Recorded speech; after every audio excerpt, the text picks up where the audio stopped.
Vamos a ver en qué casos una esfera aparece en perspectiva con contorno elíptico. Vale.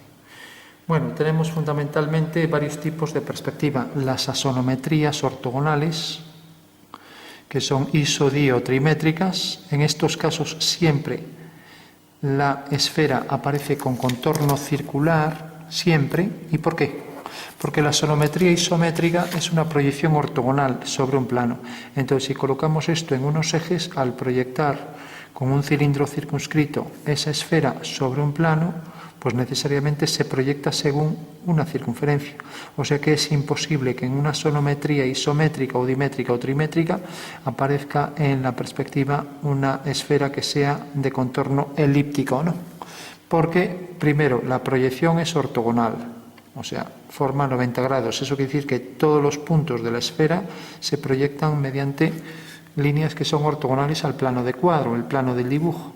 Entonces es totalmente imposible que un cilindro circunscrito a la esfera proyecte, sabiendo que ese cilindro es ortogonal al plano, proyecte una elipse. Sin embargo, tanto la caballera como la militar son proyecciones que ya no son ortogonales. También son cilíndricas, que quiere decir que se hacen con paralelas, pero son oblicuas. Y como son oblicuas, tanto la perspectiva caballera como la militar se proyecta de forma oblicua sobre un plano y, por tanto, la proyección oblicua de un plano es como la sombra del Sol cuando está en un lateral. La sombra del Sol, que sería un ejemplo de un caso práctico de la perspectiva caballera o militar de esa esfera, pues necesariamente saldrá en un contorno alargado. Eso quiere decir que si cogemos una caballera del cubo, por ejemplo, sería esto, el cubo desplazado en una dirección. Por mucha reducción que le pongamos, vemos, esta reducción parece 1, 2, 3 y pico, 3,5, ¿no? Pues hemos reducido esto a casi algo más de un tercio, ¿no? Pongamos un tercio, reducción un tercio sobre I, reducción. Bueno, pues si nos fijamos en esto, como es un cubo que se proyecta de forma oblicua, por eso proyecta esa sombra, si ahora representamos aquí la circunferencia meridiana, representamos esta otra meridiana, y representamos la figura del contorno, veremos que esa circunferencia realmente del contorno ya no es una circunferencia, sino que es una elipse, ¿vale? Porque es una proyección oblicua, aunque sea hecha también con paralelas, también es una proyección cilíndrica, igual que las asonometrías, o sea, también está hecha con paralelas, como vemos aquí, con líneas paralelas, pero siempre, al proyectar de forma oblicua una esfera sobre un plano, aunque sea con paralelas, se proyecta según un contorno elíptico, siempre. O sea que tanto en la caballera como en la militar son proyecciones cilíndricas y siempre oblicuas, y por tanto en ambos casos tenemos que el contorno es elíptico. Cuanta más reducción haya, depende de la dirección. Si yo proyecto la esfera así, pues no sale tan elíptica. Entonces todo depende de la reducción que le ponga aquí. Cuanto más reduzca esto, claro, llega un momento en que esto, si lo reduzco cero, ya no es una caballera ni militar. Estoy haciendo una proyección ortogonal como hago en diédrico y por lo tanto el contorno es una circunferencia. Pero siempre se cumple que el contorno debe ser, porque siempre hago algo de reducción. Ya sabemos, cuanto más reducimos, menos elipse es y más circunferencia es, ¿no? Entonces, son proyecciones cilíndricas tanto las asonometrías ortogonales, ortogonalmente la esfera proyectada da una circunferencia y oblicuamente da una elipse. O sea que en la caballera y militar salen elipses y en las asonometrías de estos tres tipos ortogonales salen siempre circunferencias. En un sistema diédrico o acotado, como son proyecciones ortogonales, son ortogonales y también cilíndricos, un par de proyecciones múltiples sobre dos planos, pues necesariamente salen siempre de contornos circunferencias. Entonces, tanto la planta y el alzado de una esfera siempre va a ser una circunferencia. En sistema acotado es igual, solo utilizamos la planta, pero le damos pues a los puntos de la esfera, pues por ejemplo podemos dar el radio y podemos dar un punto, le damos sus cotas, siempre. También es una proyección ortogonal, cilíndrica y por tanto siempre el contorno es una circunferencia.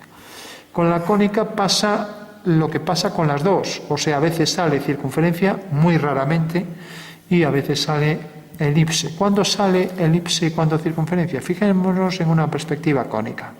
Tenemos aquí una circunferencia, tenemos aquí el punto principal y hacemos una línea que pase por V, por el punto principal, que es una ortogonal al plano de cuadro de proyección, y la esfera que tiene su centro alineado con estos dos. Por lo tanto, la proyección sobre ese plano es una circunferencia, ¿no? Porque es un cono que en realidad deja aquí el cono circunscrito, deja aquí distancias iguales y sale. Ahora bien, si la esfera está en una esquina, cuanto más esquinado esté, pues más alargada sale la curva circular, se convierte en una curva elíptica, ¿no? Y esto lo vemos desde arriba. Y en la cámara de fotos pasa también. Los objetos esféricos que estén alejados de la proyección ortogonal del conjunto de la cámara, el conjunto óptico donde están las lentes, pues cuanto más se aleje, más. Entonces veremos una foto de varios señores, que los señores que están en un borde tienen las cabezas oblongas, ¿no? Mientras que los que están centrados las tienen bien, ¿no? Y los de los laterales tienen la cabeza más grande. Por contraposición a lo que el ojo ve. El ojo, como tiene una retina esférica, pues lógicamente lo que está más lejos aparece más pequeño proyectado que lo que está más cerca, ¿no? Pero el plano de cuadro de la película de la cámara es plano, por tanto, todo lo que esté en un lateral y que sea de revolución o circular, como pueden ser las columnas, ¿no? Entonces, si nos fijamos aquí, esta columna se proyecta según esta medida, pero la que está ahí en un lateral sobre un plano recto, como puede ser la película de una cámara, la cámara tiene aquí el conjunto óptico y ahora proyecta esto aquí detrás, ¿no? Entonces, como vemos, esta medida que corresponde al cono circunscrito se incrementa mucho más que esta. O sea que en realidad en la fotografía, en todas las esferas que aparecen en los laterales, aparecerán mucho más anchas que la central, mientras que el ojo le pasa lo contrario. El ojo ve en una perspectiva curvilínea y lo que está más cerca lo ve más grande que lo que está más alejado. Por eso es una de las principales diferencias entre la imagen visual y la imagen de la cámara. Cada vez el conjunto óptico de las cámaras pues llevan más correcciones, es más, si el zoom es grande, si la distancia focal, o sea, desde el conjunto de las lentes a la película, pues es mayor, distorsiona menos, ¿no? Y además cada vez ponen más correcciones ópticas para que esto no suceda. Pero esto es muy extraño, pero en las fotos antiguas sobre todo se ve que, bueno, y es la perspectiva que utilizamos en el dibujo, la perspectiva cónica o lineal. Utilizamos siempre estas transformaciones de manera que siempre las esferas se proyectan según líneas más grandes, según líneas desde aquí arriba, pero en perspectiva serán elipses más alargadas que la que aparece frontal, que aparece como circunferencia de contorno, ¿no? Entonces, alguien me dirá, bueno, entonces es muy poco real. Bueno, realmente no es que no sea real, es que realmente también el ojo solo ve nítido allí donde ve.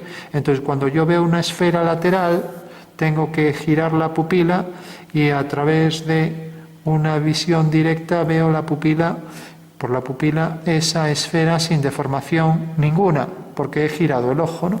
O sea que yo nítidamente solo veo 2-3 grados, ¿no?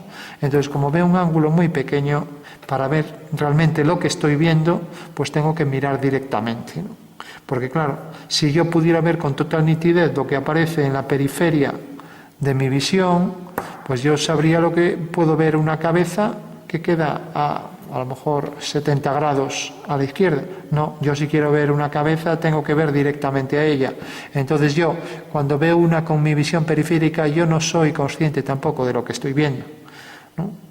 O sea que en la visión retiniana pues hay que decir que es solo un pequeño grado, y allí donde vemos es lo que podemos entender como que el contorno de la esfera lo vemos siempre circular, ¿no? Pero en el caso de la cámara de fotos es distinto, y en la geometría de la perspectiva lineal, que sigue prácticamente la cámara de fotos, pues va a pasar esto. Y veremos que las columnas se anchean, o los objetos de revolución, o las esferas, o los cilindros, se anchean hacia los bordes y se hacen cada vez más amplios, ¿no? Cosa que no pasa en principio con el ojo. Entonces, bueno, recordamos, en la cónica solo cuando el punto de vista del principal y el centro de la esfera están alineados y son ortogonales al cuadro, ahí sí que aparece la circunferencia. Según se aleja de esto, cuanto más nos alejamos, cada vez es más elíptica, ¿no? Y esto es lo que pasa en la cámara y en el dibujo técnico con la perspectiva lineal. Aquí salen siempre elipses y aquí salen siempre circunferencias de contorno. Entonces, la clave de una caballera y militar, para que salga real, es que tenga mucha reducción, ¿no? Vale. Aquí pues tampoco es muy real porque las distancias son invariables, o sea, en cambio en perspectiva lo que está más lejos aparece más pequeño, o sea que cada sistema tiene sus ventajas y sus desventajas, es como en cartografía la representación de mapas, unos conservan los ángulos, otros conservan otro tipo de cosas, distancias, las áreas, etcétera, cada uno tiene sus ventajas y quien tiene unas ventajas tiene sus desventajas, no todos van a ser ventajas, si no solo utilizaríamos el que solo ofrece ventajas, ¿no? Lógicamente en caballera puedo dibujar un coche, un alzado y decir, ¿lo convierto en caballera? Pues simplemente vuelvo a calcar el coche y ya tengo ahí la perspectiva. Pero es que esto no es real, si vuelvo a calcar el mismo, no es real. ¿Por qué? Porque si yo vuelvo a calcar la misma figura, una de dos, o tengo frontal o tengo lateral. Es como si tengo una cara frontal y ahora digo, bueno, pues esta cara, ahora voy a poner aquí un lateral y pongo la oreja. No, si es frontal no puede aparecer la oreja, pues aquí es igual. Si esto es frontal y esto es una circunferencia, no puede verse esto. Para que se vea esto tendría que verse en perspectiva y tendría que verse esas circunferencias como elipses. Y eso la sonometría lo da, pero sin mantener distancias. Por lo tanto, esta media sería igual que esta igual que esta. En la perspectiva ya nos reduce lo que está más lejos y esta rueda saldrá más pequeña, ¿no? O sea que la cónica tiene una ventaja que no tiene la sonometría, pero la caballera es la que más distorsiona porque hace una cara frontal y las demás oblicuas. En fin, se podría empezar a dilucidar cantidad de detalles que son realistas en cada una de las perspectivas y cada una tiene sus ventajas y sus desventajas. Aquí podemos ver una fotografía del famoso libro de Pirenne que se llama Perspectiva, Óptica y Visión, de la editorial Victor Leroux. Y bueno, podemos ver cómo efectivamente en la fotografía la esfera que aparece en un lateral pues aparece con un contorno elíptico, ¿no? Mientras que aquella esfera del fondo que vemos por aquí pues tiene prácticamente un contorno mucho más circular porque está cerca de la parte más frontal, ¿no? Pues lo que decíamos, cuanto más se lateraliza un objeto que sea de revolución, pues más se va ancheando, ¿no? Y el contorno es elíptico. También sucede aquí que esto, por estar lateral, pues esto sale más ancho de lo que realmente sería en la perspectiva. Y otra de las diferencias entre la perspectiva visual y la del ojo, entre la perspectiva, quiero decir, lineal de la fotografía y la del ojo, es que las curvas elípticas que representan circunferencias, pues observamos que tienen el eje mayor desviado e inclinado, ¿no? En algunos libros dice que dirigido hacia el punto principal, pero bueno, eso tampoco es cierto, ¿no? Lo que sí es, porque el punto principal no queda allí a lo lejos, ¿no? Pero vemos que efectivamente el eje mayor de la elipse que viene por aquí está inclinado, no está horizontal. El ojo siempre lo ve horizontal, porque ve directamente ahí y ve tan lejos esto como esto, ¿no? En el caso de la fotografía, pues vemos que aparece inclinado cuando está lateral. Cuanto más lateral, pues se va inclinando de distintas formas, ¿no? Otro ejemplo, objetos de revolución, tanto cilindros como esferas, los vemos en los laterales más anchos que en el centro, mientras que al ojo le pasaría exactamente lo contrario, vería los más cercanos más grandes que los laterales, ¿no? Y aquí en este ejemplo se ve claro y la explicación más adelante en el libro aparece en planta y alzado los cilindros con las esferas y observamos como desde un punto de vista, alineando los extremos de ambas de las figuras de revolución, se proyectan aquí según este segmento. Cuanto más estén esquinados hacia los bordes, observamos que ese segmento va incrementando. Aunque de forma circular, que representaría la retina del ojo, los ángulos son iguales, ¿no? Al proyectarlos aquí sobre el plano vemos que se van incrementando, ¿no? Entonces lo podemos observar tanto en planta y alzado con sus proyecciones en planta como en la perspectiva. Son imágenes del libro de Pirenne. Bueno, otra vez volvemos a ver lo mismo, este conjunto de cilindros que se proyectan y los que quedan delante ortogonalmente al cuadro. Vemos que efectivamente parecen cilindros, pero según se van alejando, pues adoptan esta forma de cilindros elípticos, ¿no? por el efecto de distorsión angular de la perspectiva, lo que se llama la anamorfosis, ¿no? Y aquí volvemos a ver otro ejemplo en estas columnas, como las columnas de los bordes tienen el eje de la elipse inclinado y al mismo tiempo se va incrementando el tamaño en los bordes respecto al centro.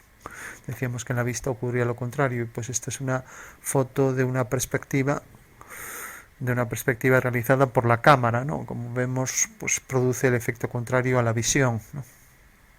Y por último el famoso damero de Helmholtz, que simplemente se basa en esto. Como nosotros vemos al contrario, vemos esto más grande que esto, pues entonces el damero de Helmholtz ha hecho una inversión y simplemente viendo este damero a la distancia que observamos aquí, colocando un ojo frente a este punto, a esa distancia, observaremos un damero normal, ya que nosotros veríamos un damero más grande, los cuadrados de la zona central.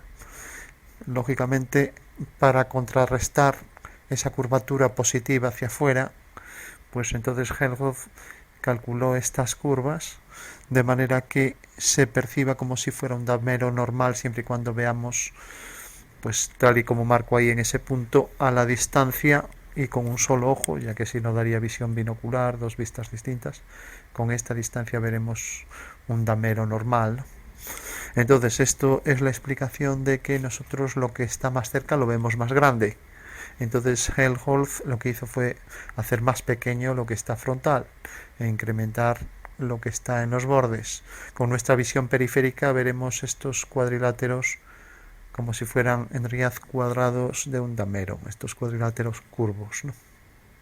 Bueno, pues ahí vemos un ejemplo práctico en varios casos en las fotografías de este libro tan interesante de Pirignes sobre la perspectiva, la óptica y la visión.